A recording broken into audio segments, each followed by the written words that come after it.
Welcome back to CNR news. వార్తలు చదువుతున్నది మీ చొప్పకు నాగేశ్వరరావు.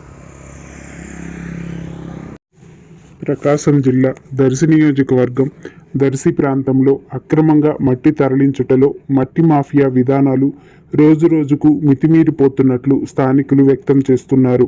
గత కొద్ది రోజుల క్రితం 2వ శనివారం, ఆదివారం సెలవు దినాలు కనుక శుక్రవారం సాయంత్రం నుండే అక్రమంగా మట్టి టిప్పర్ల ద్వారా తరలిస్తుంటారని పలువురు వ్యాఖ్యానిస్తూ ప్రస్తుతం పట్టపగలే యథేచ్ఛగా పోతవరం ప్రాంతం నుండి తరలిస్తున్నట్లు మరికొందరు వ్యక్తం చేస్తున్నారు.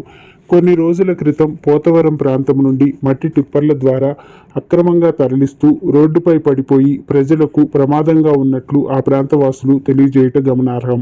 అలాగే సోమవారం పొద్దుపోయిన సమయంలో అనగా సుమారు రాత్రి 8 గంటల సమయంలో దర్శి పొదిలి రోడ్డులోని శ్రీ దద్దాళమ్మ ఆలయ సమీపమున టిప్పర్ డోరు ఊడిపోవడంతో అక్రమంగా టిప్పర్లతో తరలిస్తున్న మట్టి ఆ రోడ్డు పొడవునా పడిపోయింది.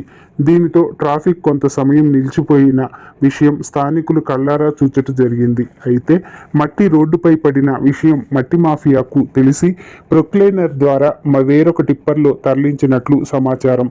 ఇలాగే ఇంతకంటే పెద్ద ప్రమాదం సంభవించిన సంబంధిత శాఖల వారు చూస్తూ ఉంటారే తప్ప తగిన చర్యలు చేపట్టరని ఆ ప్రాంతవాసులు వాపోతున్నారు. ఇందుకు కారణం సంబంధిత శాఖల వారు ఆమ్యామ్యాలు పుచ్చుకోవడమేనని బహిరంగంగా చర్చించుకోవడం గమనార్హం.